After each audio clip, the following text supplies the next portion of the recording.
Hi everyone, bonjour à tous and welcome back to my channel. I didn't think that I would create a tutorial on how to make a protective mask since there are already a lot of them online, but because I received many messages and questions on how to make them fit your own face size, I decided to show you how to tailor them to your own measurements. This way, everyone in your family will have something that fits perfectly. In the first part, we will see how to make the mask with beautiful finishes, because why not? And at every step, I will also show you a possible option for those who do not own a sewing machine and wish to make the mask by hand. In the second part of the video, we will see how to make the same mask very quickly and efficiently, with a one-size-fits-all pattern, and with slightly less pretty finishes, but it could be very useful when you need to sew plenty of masks shortly to offer to those in need. So let's get started! C'est parti! We are going to measure the width of our face. For example, you can start at the little hollow just below the jaw joint and measure across. It's not necessary to go on top of your nose, but it's necessary to use a tailor measuring tape or a piece of string or paper that you'll measure later. Feel free, of course, to decide to make your mask wider or narrower. Also, to give you an idea, this measurement for me is 17.5 centimeters. For my little boy, it's 15 centimeters, and for my husband, 20. With the measure we just found, I traced a line on a piece of cardboard and then I traced a perpendicular line that has the same length plus 2 centimeters. We can now trace a rectangle and cut it.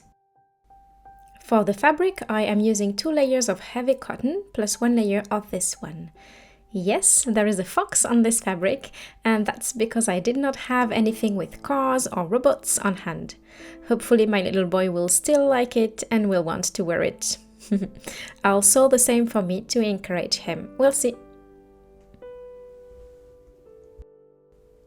After placing the pattern on the fabric, trace the rectangle. Then roughly cut around and place it on top of the other layers.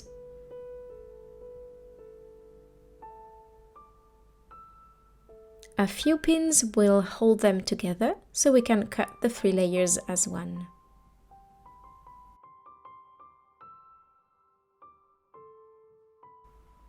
When it's done, I remove the pins and turn my foxy fabric with the wrong side facing me.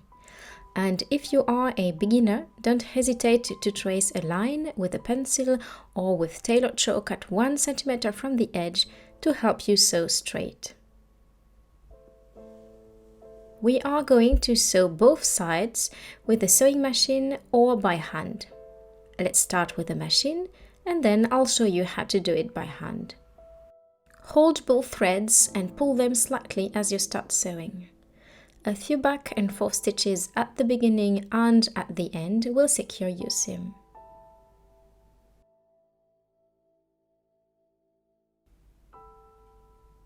Now, if you have no sewing machine, you can do what is called a back stitch.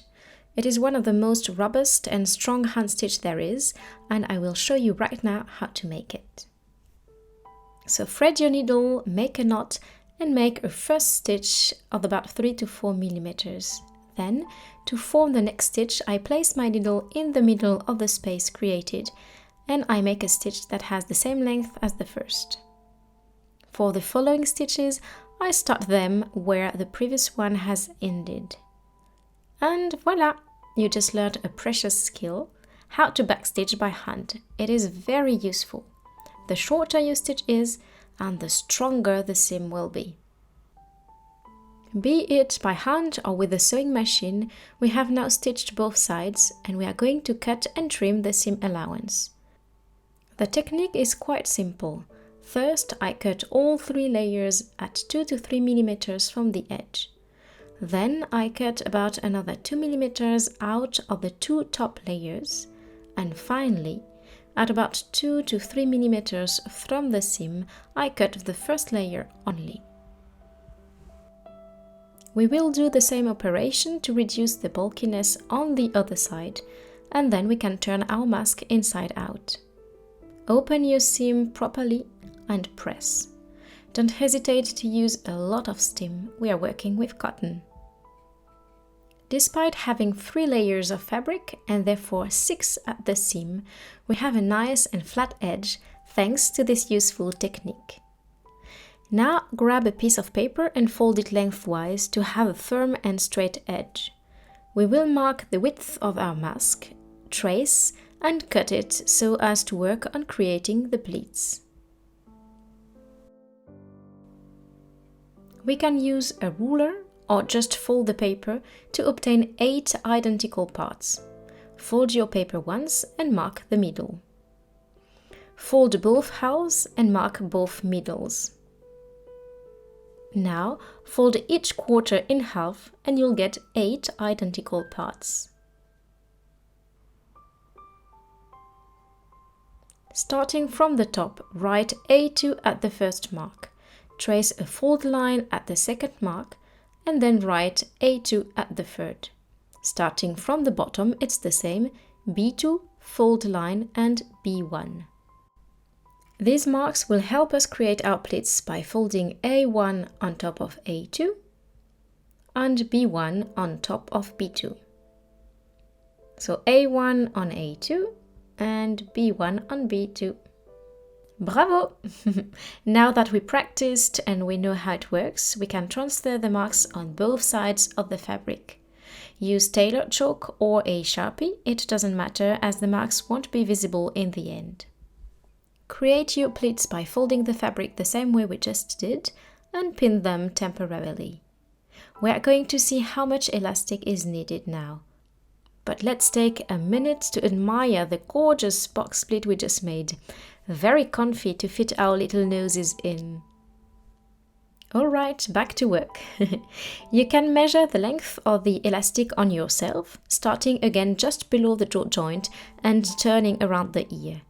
Then add a little ease, cut and pin one to each side so as to be able to try the mask on. Make sure it's perfectly adjusted to your face, it will be more effective. When you are happy, place a little mark on both ends of each elastic at 1 cm from the edge. Now unpin the pleats, unfold the mask, turn it back on the wrong side again, don't get annoyed at me, and insert your elastics between the 2 first layers of the mask. Make sure that the marks on the elastic are properly positioned at 1 cm from the edge of the fabric and pin them at the 4 corners. On one side that isn't sewn yet, make 2 marks 7 to 8 cm apart. We will sew both sides like we did previously by hand or with the sewing machine, with additional stitches where the elastic are attached and making sure to leave an opening between both marks. This little gap will allow us to turn the mask inside out, definitively, I promise. So let's start with the sewing machine. Make several back and forth stitches to strengthen the seam for the elastic, and then you can go on sewing until the mark. Stop your stitches, lift the presser foot and move your fabric to the second mark. Don't forget there either to consolidate the attachment of the elastic with additional stitches. Now for the brave souls working by hand, congratulations! It's the same story as before, so use your newly acquired backstitching skill and if needed, trace a straight line beforehand. Go back and forth several times as well at the level of the elastic to really have your seam strong there. Both sides are stitched except the little opening. First, trim and grade the seam allowance like before. It's really important, otherwise it will be too bulky to sew our pleats. Just watch that you don't trim the fabric out the little opening nor the elastic. And then cut the corners and turn the mask inside out for the last time, I promise. And then press. If you're making the mask by hand, you'll need to close the little gap with a few invisible stitches. For those of you working with a sewing machine, it's not necessary, and you will see why. 2 little knots at the end, and I cut my thread. If you have a machine, you have now the option to edge stitch your mask all around at about 2 to 3 millimeters from the edge, but not closer, which will close the opening forever at the same time. When you reach a corner, lift the presser foot, leaving the needle in the fabric, and pivot your mask. Take your time, indulge in the time spent with yourself and with your work. When you have gone all the way around, cut the starting threads and go on stitching so as to overlap the stitches you made at the beginning. A few back and forth stitches and you are good.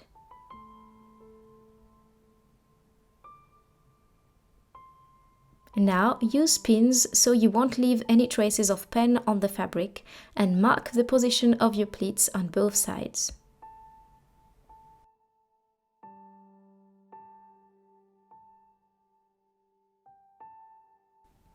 Then when the pleats are done, don't be shy and press your mask in place on both sides. It's quite thick, you will see, but fortunately we trimmed and graded. And finally, we just have to sew the pleats in place using the sewing machine or by hand at about 2 to 3 millimeters from the edge, just like the edge stitch we did. So stitch now on top of it, it will be way cleaner. And make several back and forth stitches to have a really strong seam. Also, depending on the machine you are working with, go easy and gently with her, it's a lot of layers to handle. Now to sew the same place by hand, it's ideal of course to use a thimble. The many layers are quite hard on our soft hands. Anyway, rest assured that it is possible, and if you don't own a thimble, use a sturdy and non-fragile surface to push your needle through the fabric. And bravo, you are done! For my husband, who firmly refuses to wear a mask with a fox, and because I can hardly blame him on the matter, I will now make for him and with you a standard adult size mask with standard finishes. It's not as pretty, but it's practical and it's quick in case you need to make a lot of them in a short time. The pattern is a simple square of 20 centimeters side. For our pleats, we place A2 at 2.5 centimeters from the top, a fold line 2.5 centimeters below, and then 2.5 centimeters further we have A1. Same from the bottom up, we have B2, a fold line, and B1, 2.5 centimeters apart. Place your pattern on 3 layers of heavy cotton, hold it in place with a weight, trace the contour, take the pattern off, pin the layers together, cut the square, and finally finish the raw edges off with a zigzag stitch on your sewing machine to prevent fraying. The best, of course, would be to use a serger, but I am aware that only a few are lucky enough to have one. If you don't have a sewing machine either, I highly recommend you to do the first version of the mask with the nice finishes. It would take you even longer to edge the fabric by hand, and this can't be skipped, I am afraid, or the fabric will fray madly. Voila! Of course the tailor chalk will disappear once washed. And washing you will.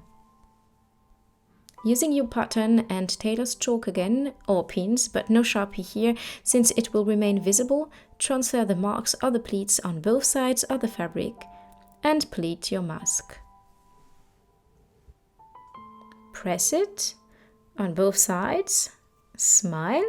We can now stitch them into place before taking care of the elastics.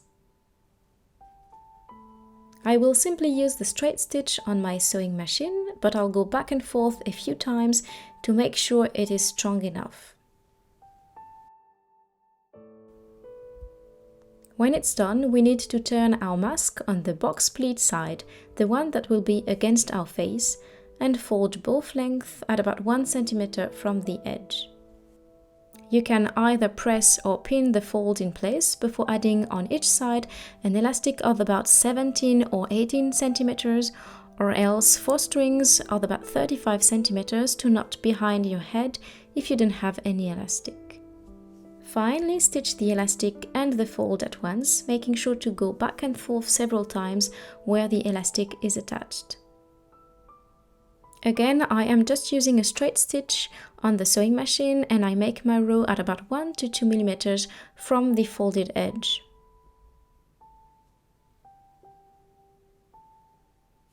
Here again, I'm making sure that the seam is really strong. I really hope this tutorial will be useful for you, your family and your loved ones. Please share it around. And it's wholeheartedly that I wish you serenity, patience and gentleness during these trying days. Bye bye. À bientôt.